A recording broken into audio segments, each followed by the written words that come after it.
يا سلام على معمول المد بالقشطة. رح أحضر لكم اليوم معمول المد بالقشطة، أشهر الحلويات اللبنانية، مع طريقة تحضير القشطة المنزلية بدون فأس حليب وبطريقة مختصرة وسريعة. خلونا نبدأ. بالبداية بدنا نحضر القطر حتى يكون عنا بارد. كوب ونص من السكر، ضفت عليهم كوب من المي، برفعهم على نار متوسطة. نضيف عليهم بعد ما يغلوا شريحتين ليمون، بتركهم يغلوا على نار هادية لمدة 7 دقائق. لتحضير العجين بيلزمني 3 أكواب من السميد النعوم الوسط. ضيف عليهم كوب وربع من الطحين وكوب وتلت من السمن الحيواني.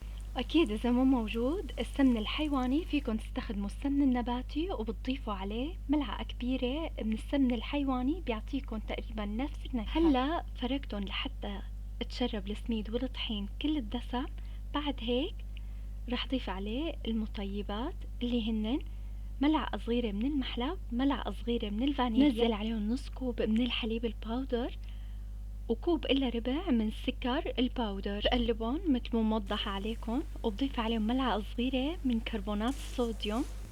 بقلبهم بشكل جيد، وبعد هيك بنتقل لتحضير الخليط السائل. لتحضير الخليط السائل بيلزمني نص كوب من المي، حطيتها دافية نوعا ما، و3 ملاعق كبيرة من ماء الزهر، وملعقة صغيرة من الخميرة الفورية. بحركهم لحتى يذوبوا، وبنزلهم بالتدريج على العجين وبخلط بهالطريقة. بنزل تدريجيا وبخلط.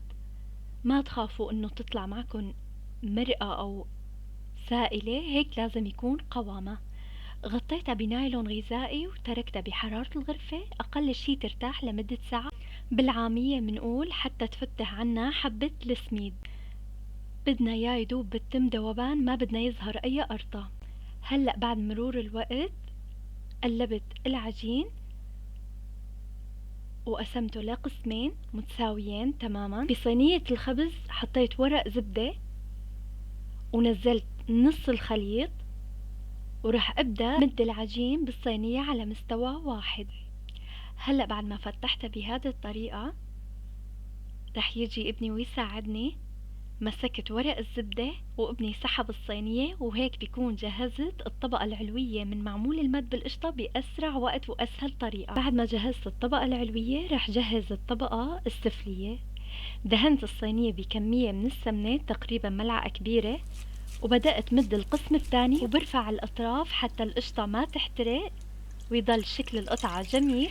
لتحضير القشطة بيلزمني 7 أكواب مقاس من الحليب، 4 ملاعق كبيرة من الحليب الباودر، كوب من نشا الذرة، وكوب إلا ربع من السكر. بحركهم على البارد حتى يذوبوا تماما. بعد هيك برفعهم على نار هادية مع التحريك المستمر. بس تقل عندي القوام نزل ملعقة صغيرة من الفانيليا، وفيكم تضيفوا أي منكه بتحبوه.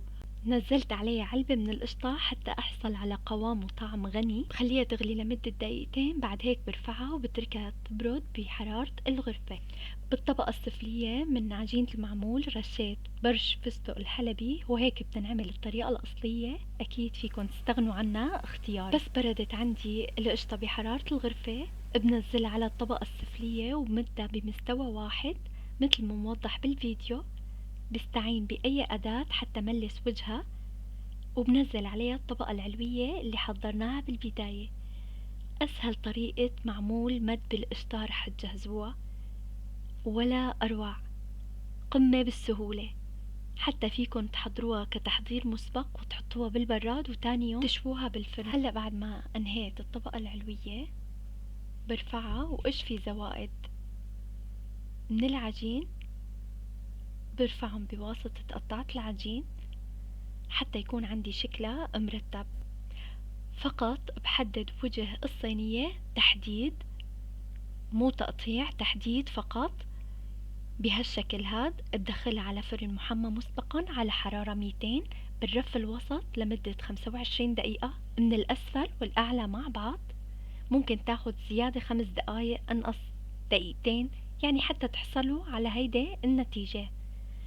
بعد ما طالعتها سقيتها بالقطر البارد مباشرة وهي ساخنة، وزينتها بالفستق الحلبي وتركتها حتى صارت بحرارة الغرفة. وبعد هيك قطعتها وقدمتها. لذيذة بشكل لا يقاوم. القشطة كريمية وعجينة المعمول ناجحة ومقاديرها جدا مزبوطة. بتدوب بالتم ذوبان. بتمنى يكون عجبكم الفيديو، وإذا عجبكم الفيديو لا تنسوا اللايك والاشتراك والمشاركة مع الأصدقاء. بالعافية.